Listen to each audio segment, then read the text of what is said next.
Iran হামলায় ইসরায়েলের বড় সফলতা সে দেশের শীর্ষ সামরিক কর্মকর্তা ও বিজ্ঞানীদের হত্যা করা। এটি সম্ভব হয়েছে তবে শীর্ষ নেতাদের হারানোর পর টনক নড়ে ইরানের।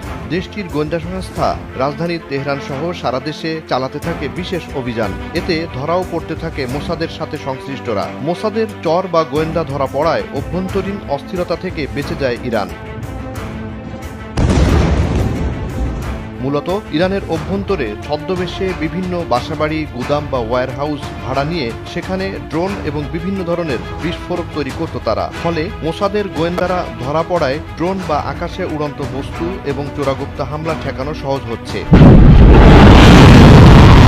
গেল 19 জুন বৃহস্পতিবার ইরানের পূর্ব ইস্পাহানে গুলি করে ভূপাতিত করা হয় কয়েক মিলিয়ন ডলারের হারমেস ড্রোন। প্রতিটি ইসরায়েলি হারমেস ড্রোনের দাম প্রায় $2 মিলিয়ন থেকে $10 মিলিয়ন। পশ্চিম তেহরান প্রদেশের পুলিশ কমান্ডার জানান, পশ্চিম তেহরান প্রদেশের পুলিশ 16টি ইসরায়েলি শত্রু ড্রোন ভূপাতিত করেছে এবং 24 জনকে গ্রেপ্তার করেছে, যারা বিশৃঙ্খলা সৃষ্টি, সরকারের বিরুদ্ধে বিক্ষোভ তৈরি এবং সরকারের ভাবমূর্তি ক্ষুণ্ণের চেষ্টা করছিল। ইরানের পশ্চিমাঞ্চলীয় পাহাড় থেকে ভূপাতিত ড্রোন বা বিমানের ধ্বংসাবশেষ কিছু বস্তু উদ্ধার করে স্থানীয় জনগণই।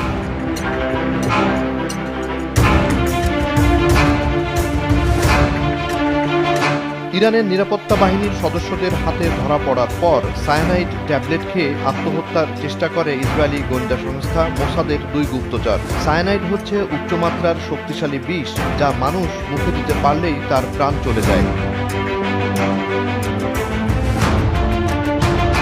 বৃহস্পতিবার মোসাদ এজেন্টদের কাছ থেকে ড্রোনবাহী বড় পিকআপ আটক করে ইরানের সিকিউরিটি ফোর্স। তেহরান পুলিশের নিরাপত্তা বাহিনী মোসাদের ভাড়া করা গুপ্তচরদের গ্রেফতার করে, যারা ড্রোন দিয়ে শাহরিয়ার শহরের দিকে হামলা চালানোর চেষ্টা করছিল।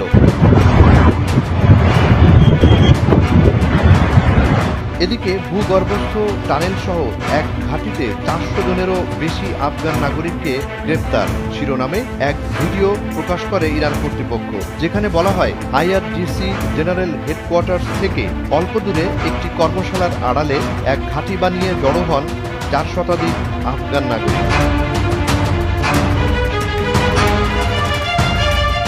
শুধু মোসাদ সদস্য বা এজেন্ট আটক হওয়া নয়, ভালো একটা অস্ত্রের চালানও আটক করে ইরানের নিরাপত্তা বাহিনী। কর্তৃপক্ষের অভিযোগ, দেশটির উত্তর পশ্চিমাঞ্চলের সীমান্তে কুর্দিস্তানে অস্থিরতা ও নিরাপত্তাহীনতা তৈরির চেষ্টা করছিল বিচ্ছিন্নতাবাদীরা। তাদের কাছ থেকে অস্ত্র এবং সামরিক সরঞ্জামের একটি চালানও উদ্ধার করা হয়। এতে একজন আটক হলেও বাকিরা ইরাকের কুর্দিস্তান সীমান্তে পালিয়ে যায়। এই চালানের একটি অংশ ছিল 5টি কালাশনিকভ স্বয়ংক্রিয় রাইফেল, 21টি যুদ্ধ গ্রেনেড, 20টি বিস্ফোরক ডিভাইস, 22টি কালাশনিকভ ম্যাগাজিন এবং প্রায় 2000 রাউন্ড গুলি।